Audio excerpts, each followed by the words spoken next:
लेह की सड़कों पर जो कुछ हुआ वो सिर्फ एक विरोध प्रदर्शन नहीं था, बल्कि लोगों का गुस्सा था, उनकी पीड़ा था। महीनों से लद्दाख की जनता शांतिपूर्ण ढंग से अपनी मांगे रख रही थी, लेकिन केंद्र सरकार ने जिस तरह इस आवाज को नजरअंदाज किया वो अब खुलकर सामने आ गई।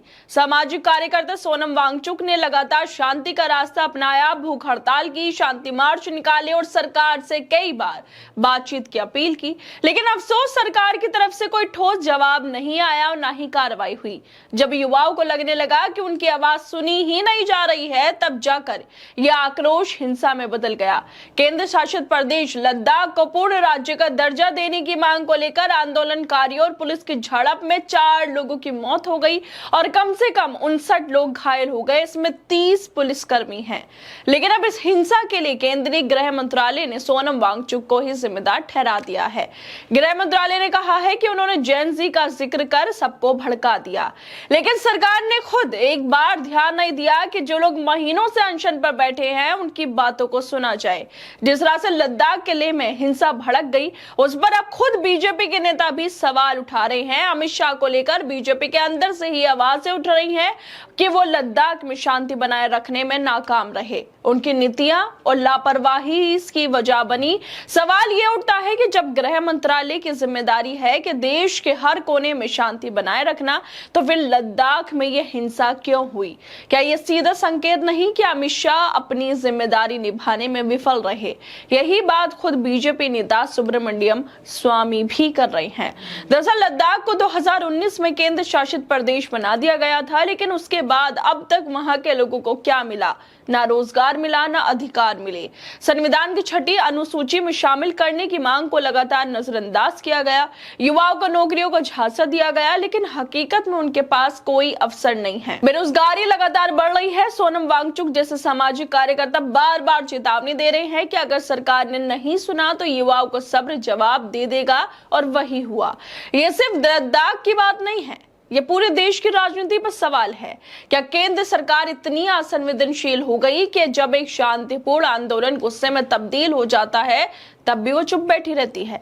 क्या सत्ता में बैठी पार्टी को सिर्फ चुनाव जीतने और विपक्ष पर आरोप लगाने से ही मतलब है, जब देश के असल मुद्दे जैसे बेरोजगारी, संसाधनों की कमी और अधिकारों की लड़ाई, तब नेताओं के पास कोई भी जवाब नहीं होता इन सब मुद्दों को लेकर?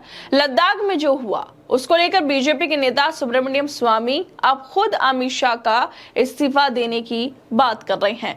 वो लिखते हैं कि अमित शाह को इस्तीफा दे देना चाहिए क्योंकि वो लद्दाख में शांति बनाए रखने में विफल रहे। अगर नहीं तो उनमें एबिलिटी की कमी है अपनी ड्यूटी निभाने में। आज जेन जी खुलकर सवाल कर रही है कि क्या हम सिर्फ वोट देने के लिए है? क्या हमारे अधिकारों की कोई कीमत नहीं? क्या देश का एक हिस्से की आवाज सिर्फ इसलिए अनसुनी कर दी गई क्योंकि वो दूर दराज है? आज लद्दाख के छात्र, युवा और आम नागरिक सड़कों पर हैं क्योंकि वो धोखा खाए हुए महसूस कर रहे हैं, और जब युवा खुद को ठगा हुआ महसूस करता है तो उसका गुस्सा बहुत बड़ा रूप ले सकता है। जिस तरह से लद्दाख में शांतिपूर्ण अनशन के बाद हिंसा हो गई, उसकी नाकामी की वजह को बताते हुए खुद सोनम वांगचुक ने एक वीडियो को साझा किया है। वो वीडियो में बोलते हैं कि हमारे अनशन के 15वें दिन ये बताते हुए मुझे दुख हो रहा है कि लेह शहर में बड़े पैमाने पर हिंसा और तोड़फोड़ होने लगी।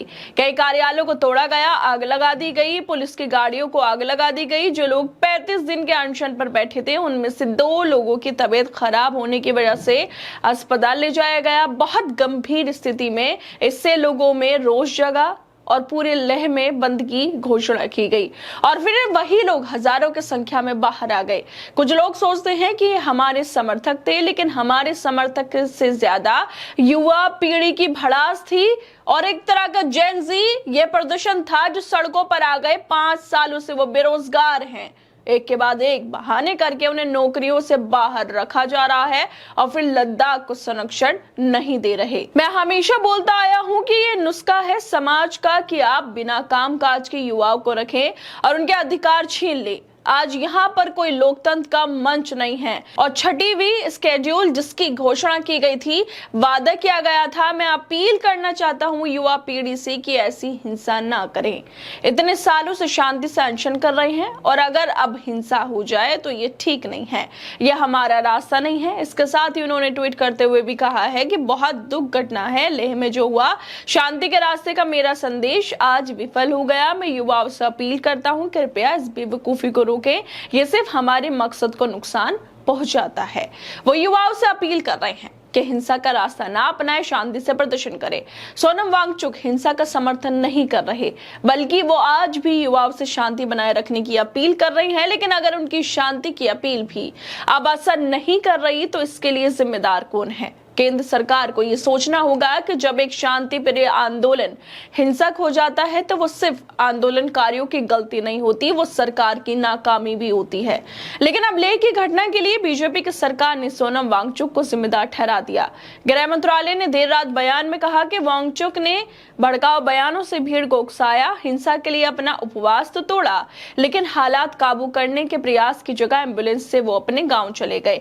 मंत्रालय ने यह भी कहा कि कई नेताओं ने वांगचुक से हड़ताल खत्म करने की अपील की थी, लेकिन उन्होंने हड़ताल जारी रखी और उन्होंने अब नेपाल में जेनजी विरोध प्रदर्शनों का जिक्र करके लोगों को गुमराह किया है।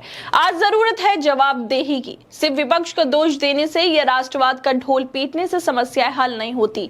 इसी वजह से सवाल खुद बीजेपी के अंदर से ही उठ रहे हैं और सुब्रमण्यम स्वामी उठा रहे हैं कि अमित शाह को इस्तीफा दे देना चाहिए, क्योंकि वो नाकाम रहे हैं अपनी ड्यूटी को निभाने में। लद्दाख में जो हुआ उसके लिए सीधे तौर पर सुब्रमण्यम स्वामी अमित शाह का इस्तीफा मांग रहे हैं। खैर दोस्तों, आप लोगों को क्या लगता है इस वीडियो को लेकर? हमें अपनी राय जरूर दें और बाकी तमाम खबरों को देखने के लिए जुड़े रहिए हमारे साथ।